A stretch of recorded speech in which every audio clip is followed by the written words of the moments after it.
Disclaimer: the following video is for educational and research purposes and should be regarded as educational entertainment. It in no way glorifies the actions that take place in this video. In case the video you're about to watch may trigger PTSD or affect your mental well-being, feel free to exit the video and protect your peace. From yours truly, Inspector Truman.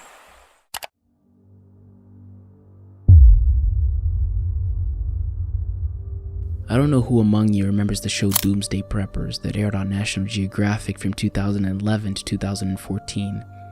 The show followed people obsessed with the end of days and the fall of society. Some were influenced by TV shows such as The Walking Dead, and others were just psycho-survivalists who believed in going off the grid to either flee self-occult prophesied doomsday events or escape societal responsibilities and live off the land. However, today's story blurs the line between the two prior examples. Peter Keller, a functional father, Hey Dad. and a seemingly loving husband. We've been married for 20 years, and I'm really excited. He's a great guy. He stuck around with me. Some guys are kind of leave. However, behind closed doors, Peter was a closeted survivalist for 8 years who probably resented his disabled wife and the direction of his life.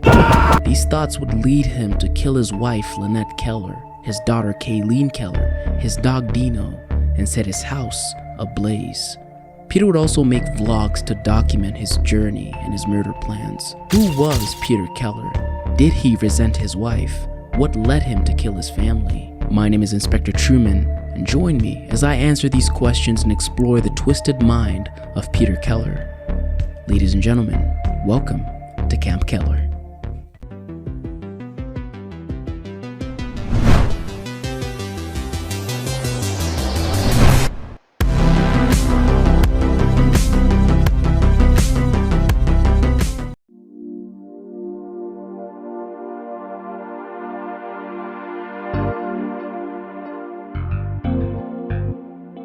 Peter Keller met his wife, Lynette Keller, while she was in high school through mutual friends. I met him when I was in high school, and I really was like, no.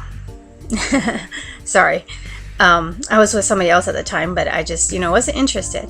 And so then I met him 2 years later. And we had just, our friends had gotten together. Our friends are the same.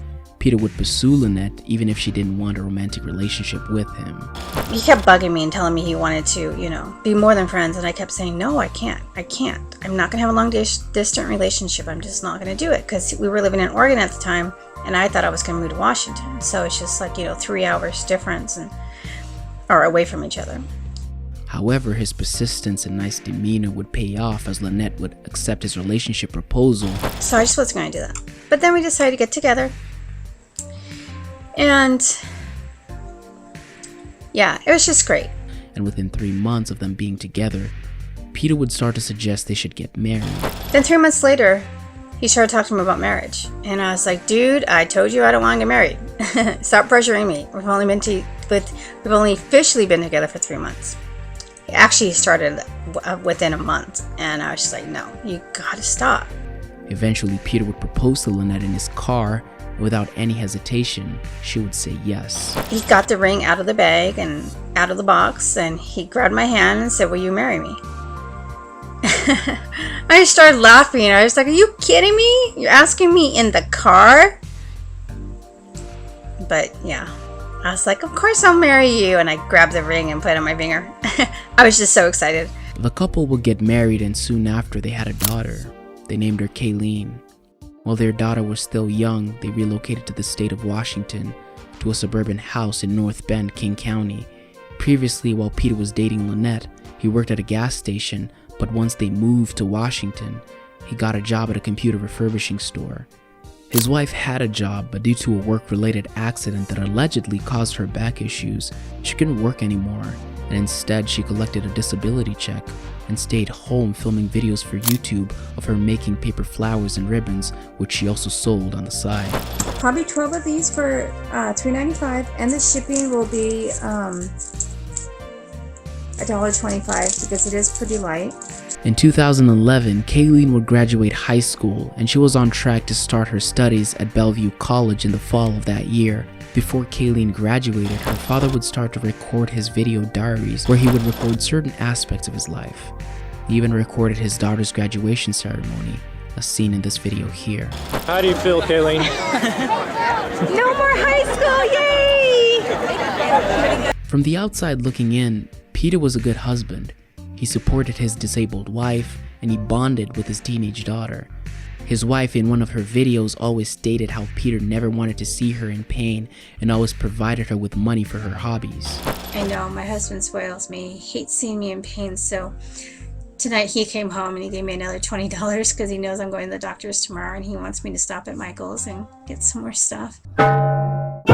However, behind the curtains, Peter was living a double life. Since he was a teenager, Peter dreamt of building a fort in the forest and living off the land. Sadly, due to financial constraints and the presence of his family, that dream had to be put on hold or even forgotten. However, in 2004, after the family moved to Washington, Peter would start construction of his dream bunker in the hillsides of Rattlesnake Ridge. His family did know that Peter was working on a project in the woods. However, what he was working on was unknown to them. Kayleen did, however, escort her dad to the bunker on different occasions where she stated that she helped her father take supplies to a fort deep in the forest. The reason I say Peter was living a double life was because no one knew what he was exactly doing, and he never aroused any suspicion. To everyone around him, Peter was a normal man living his life and taking care of his family. So for 8 years, Peter would build his bunker that he dubbed Camp Keller. The bunker was hard to notice from the outside as it went 20 feet into the hillsides of Rattlesnake Ridge. Just like the impressive doomsday bunkers most of us saw in the show Doomsday Preppers, Peter's bunker boasted incredible feats of engineering. The materials he used to construct his bunker were mainly acquired from the forest, and some he brought with him. The bunker had a full custom kitchen with food, water, alcoholic beverages, bottles of cola, propane, and a custom fabricated stove that he built with a metal garbage can. And to make it functional, since he was underground, he rigged a chimney to funnel the smoke to the atmosphere. The entire bunker was powered by a fuel generator that he also brought with him. Other objects that he had in his camp were large 5-gallon buckets, chains, saws, and bags of concrete. In the span of 8 years, Peter did this all by himself. The fact that he was able to bring some of these supplies to his camp is impressive due to the fact that his camp took an hour hike to even get to it. The fact that he kept his bunker a secret from his family, friends, and co-workers for 8 years was also impressive. The reason why Peter built the bunker was unclear, and the only clear reason he gave on camera was that he always wanted to build it since he was a teenager. He never speculated that society was about to collapse or the world was coming to an end. In early April 2012, Peter would make a series of cryptic videos. The bunker he had built over the span of 8 years was close to completion, and he finally revealed in a very cryptic way his next step. He would explain the state of the bunker, what his next step was, and he also explained his thinking process, which consisted of his outlook on life and something he called the big event. Well, it's about 2 weeks before the end. Well, it's about 2 weeks before we finally drop out of society, fully commit to this. This is probably going to be my last video till after that. I just wanted to get one last video in before that time. So far, I'm come to terms with it. I'm doing okay. It's starting to accept it. It doesn't really freak me out anymore like it did sometimes. I can finally get everything up here and finish this off, finally do what I have to do and get it out of the way. At this point, I don't know what's going to happen. I may get caught right away. Basically, if I get caught, I'm just going to shoot myself. So, I mean, I could basically be dead in 2 weeks or 3 weeks. I don't know. It's all up to chance at this point. So, I don't think anyone knows where I'm at. But if they put it together, who knows? At this point, I have to take that chance. So, it's just going to be a point of, go as far as I can. I do have my escape, and that's death. I can always shoot myself. April 22nd, 2012. Peter Keller would arm himself with a semi-automatic pistol, and in cold blood, he shot his 41-year-old wife, Lynette, and his 18-year-old daughter, Kayleen, in the head, and sadly, none of them survived. Peter would also end the life of his dog, Dino. He proceeded to put a gas can on his stove. He ignited the burner and fled the scene. Neighbors would see flames and smoke erupt from the Keller household, and immediately they would call the fire department. At 8:45 a.m., firefighters and police would arrive at the scene, and luckily, the fire was only contained to the kitchen. And if the neighbor hadn't quickly reported a fire at the Keller house, the evidence of a crime might have been destroyed. So the bodies of Peter's family, his documents, and his videos about his bunker were completely untouched. The fire was eventually put out, and police investigators found several gas cans spread across the house. However, that was only the tip of the iceberg. Last but not least, police stumbled upon the bodies of 41-year-old Lynette Keller, 18-year-old Kayleen Keller, and the family dog, Dino. An investigation would ensue as police would comb the residence for more evidence. First of all, Peter was nowhere to be found, and up until this point, police thought they were dealing with a case of arson, but now they didn't even know what to think once they found the two bodies. Was Peter the killer, or was he a victim who was still in danger? Finding Peter Keller was now their highest priority on April 22nd, 2012. A few hours would pass, and police found Peter's car parked downtown with the key still in the ignition, but Peter wasn't in sight. The police would end up going to his workplace, where co-workers told investigators that Peter had arrived to work as normal and left a few hours before since he was done for the day. However, Peter was very cryptic on his return to work the next day or even ever. Police would check Peter's bank records, where they found out about his $6,200 withdrawal and suspected either Peter was being held hostage or on the run. Sadly though, the police had hit a wall on this case. But a glimmer of hope would arrive once police got on Peter's personal computer and found a hard drive that contained bone-chilling evidence. Police found pictures of his bunker that showed the process of its construction. Police also found Peter's video diaries that harbored unsurmountable evidence that Peter could have been the killer. They also found out that Peter had been stockpiling firearms, ammunition, and body armor. The only way they could be sure was to track Peter down. The photos police recovered would aid them in his capture. A police investigator would make an unimaginable guess from a photo Peter had taken on where the bunker was. Peter's truck was also regularly seen parked at a specific trailhead within that area. The pieces finally fell into place, and police sent a helicopter.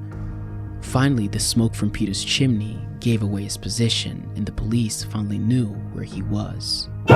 The approach the police took was unorthodox. For one, they didn't know how many people were in the bunker, nor did they know if they were hostages or even if Peter himself was a hostage. Two, they knew Peter had an arsenal of weapons, and the last thing they wanted was a shootout with Peter or his alleged captors, because if a shootout could have ensued, the number of casualties, according to the police, was anyone's guess.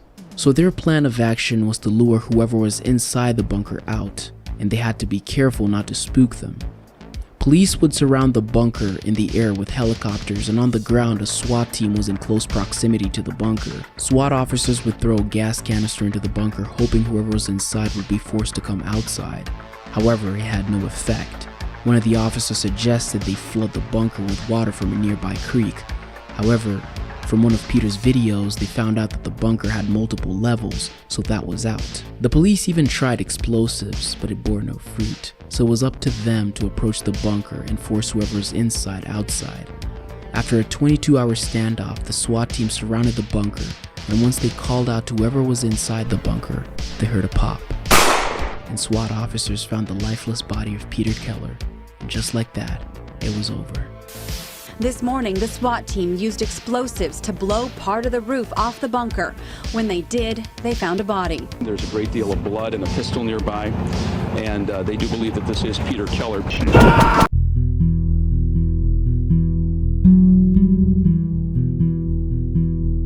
There are a few things I would like to discuss before we close this case. One is, was Peter Keller a prepper, or was he just a lunatic with mental health issues? 2, why did he ice his family? Was Peter Keller a prepper? First of all, what on earth is a prepper? Well, a prepper is a person who believes a catastrophic disaster or emergency is likely to occur in the future and makes active preparations for it, typically by stockpiling food, ammunition, and other supplies. Now, according to the Seattle Post, it is written, and I quote, "According to court documents, Keller's daughter told her boyfriend that her father was preparing for the end of the world and stockpiling items in the woods. Those who know Keller say he had a fascination with guns, a survivalist mentality, and a distaste for authority," court documents say. According to a Daily Mail article, Keller's family indicated to investigators that he believed the world was going to end at some point.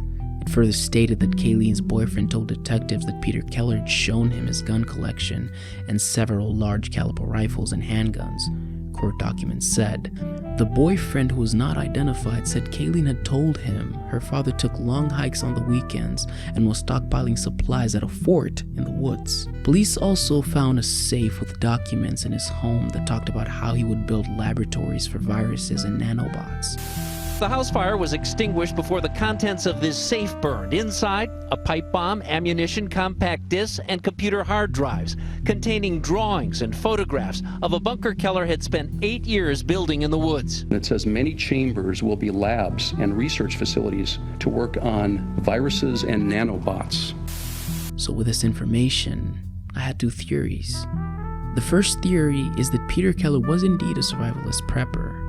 What might throw you off is the fact that he didn't involve anyone in his plans, and he never had any provisions for his small family. Most preppers who have family always involve their close family and friends, or even the community. Some of these people develop a complex known as the Jesus complex, which is defined as the desire and compulsion to redeem or save other people, or the world. Peter, on the other hand, hid his plans from everyone, and only showed people a glimpse that wouldn't arouse any suspicion, hence showing Kayleen's boyfriend the guns. He probably adopted what I found out to be the lone wolf syndrome, which is described as an independent, self-sufficient nature and a preference for solitude. People with this personality type tend to enjoy solitary activities and often have a very low need for socialization. That could explain the reason for his secrecy and the long hours in the woods by himself. The last thing is, maybe he wanted to be vindicated in life. He talked about his life being meaningless. The world ending and him being prepared would give his mundane life purpose. So according to my research and my theory, I would say there was a slight chance Peter Keller was fascinated by the idea of prepping and surviving in the wild, and the stock market crumbled in 2008. I think this is the most significant financial crisis in the post-war period. There are fears the sell-off will continue on Wall Street. Soaring gas prices, falling home prices, and rising unemployment. What kind of recipe is that? Overall, that's a recipe for a recession. It may have fed him an idea of the collapse of society, as it did most preppers. Also, by this time, the TV series The Walking Dead had been out, and the show Doomsday Preppers was also out. So if Peter had watched these pieces of entertainment, they might have solidified his idea of preparing for the end. When Peter wrote about building virus labs and nanobots, I believe it was more of a delusional fantasy rather than reality. If you've watched Doomsday Preppers, you'll probably understand that Peter Keller's delusion is common in preppers. So with this thinking, I would say the reason he murdered his family is maybe because he didn't want them to slow him down, or he felt that they would die gruesome deaths that would cause him too much pain, so he took them out as a favor, which may explain why he shot them in the head. Less pain, instant death. Like I said, this is just a theory. All discussions are welcomed in the comment section below. And if you're a psychology YouTuber, or if you have any background in criminology or psychology, feel free to react to this video and give your opinion. Constructive criticism is also welcomed. The other theory I have is a syndrome I named the outlaw syndrome. I describe it as someone who wants to live an exciting life of crime without the fear of consequence. For them, crime is like a drug, an escape from their boring lives and as a means for them to stand out in society. To them, the criminal lifestyle is an act of freedom or vindication from their mundane lives, in that they feel entitled to do whatever they want because their lives previously was clean-cut and non-fulfilling. I say this because of what Peter said in his last video. He wanted to be a bandit, an outlaw that dropped off of society and lived off the land doing what he wanted whenever he wanted. I'm getting to the point where I'm just trying to live and pay bills and live as a civilian and go to work. It just freaks me out. It's actually more comfortable for me to think about living out here, robbing banks, pharmacies, just taking what I want for as long as I can. At least it'll be exciting. It won't be boring.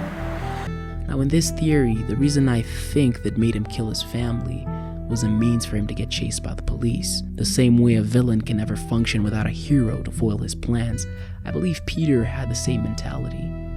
The easiest person to kill would be his family, because 1, they least expect it. 2, maybe in his sick and twisted mind, he felt like killing his family would give him some cool origin story, or he secretly hated his family all along, and since 2004, he was building up the courage to ice them, thus saying this. Well, before, a while ago, I used to sit here and think, this whole thing is just crazy at times, and then I'd think about it, and it would make sense, and it's like, okay, this is what I gotta do. But, now, I guess with time, I just think that way all the time, that this is what I gotta do. I don't even question it anymore. It just seems like everything makes so much sense now.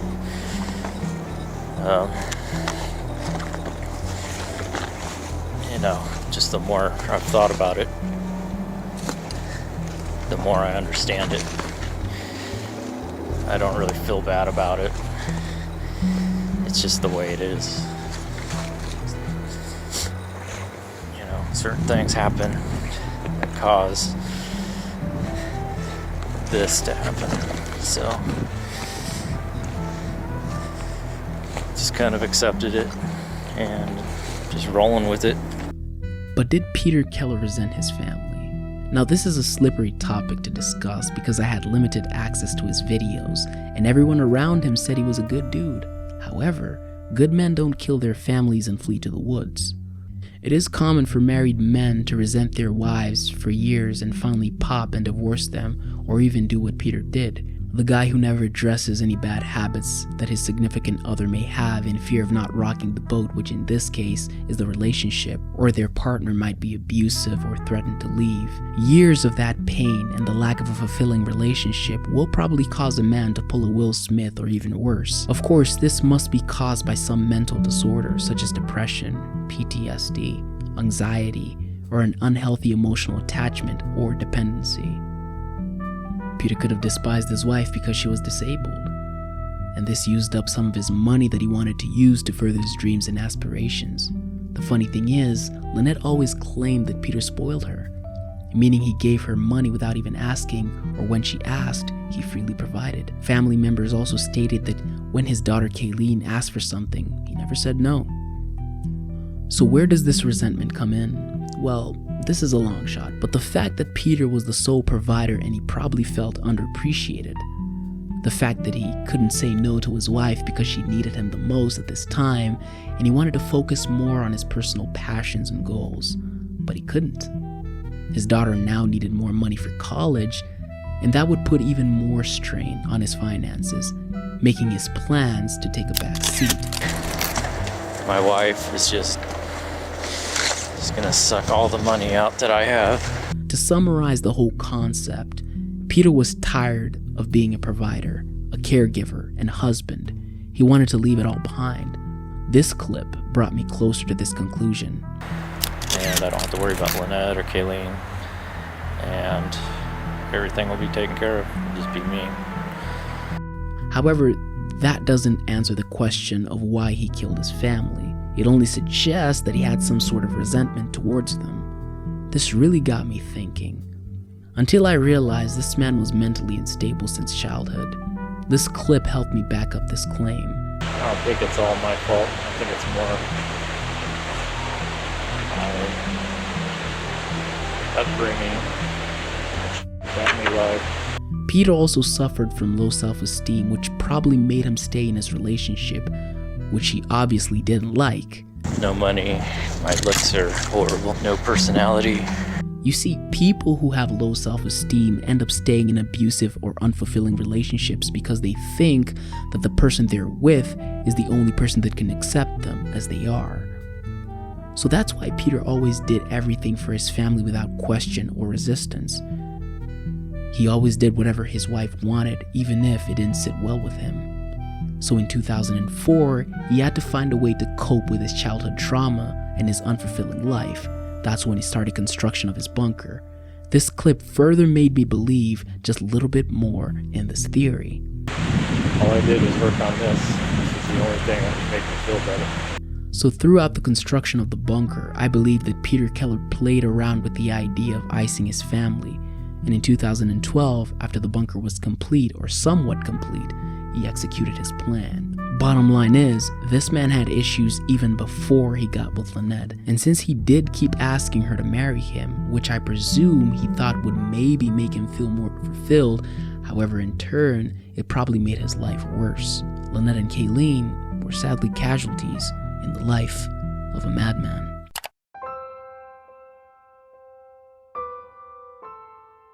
In conclusion, I would like to offer my condolences to Lynette and Kayleen's family and friends. It's a terrible way to lose a loved one, especially to the hands of someone who was meant to protect them. May you find peace and the strength to go on. Rest in peace to Kayleen and Lynette Keller. This is just free advice, brothers and sisters. As much as I make true crime content, I believe that in all the effed up stories I've made, there's a lesson to be learned, and this one is no different. For matters that pertain to mental health, please seek help before you hurt yourself or others. I'm a strong believer in self-love and self-improvement, and before you enter a relationship, I suggest you get your affairs in order mentally and emotionally. For those who are in a relationship and are watching this video, if you feel underappreciated or unappreciated, unloved, or even abused, leave and don't look back.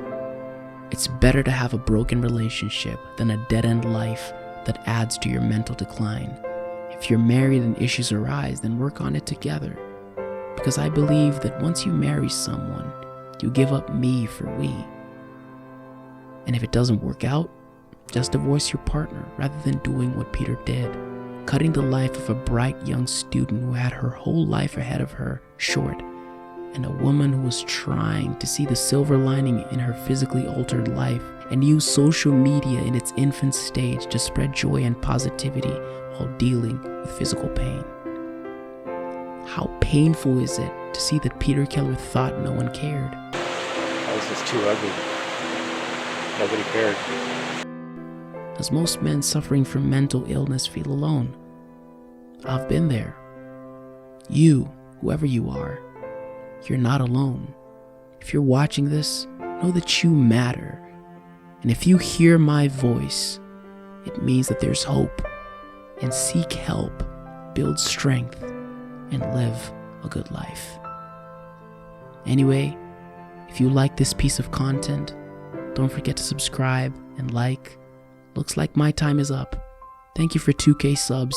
Till next time, remember, through the ups and downs, to keep trekking, fam.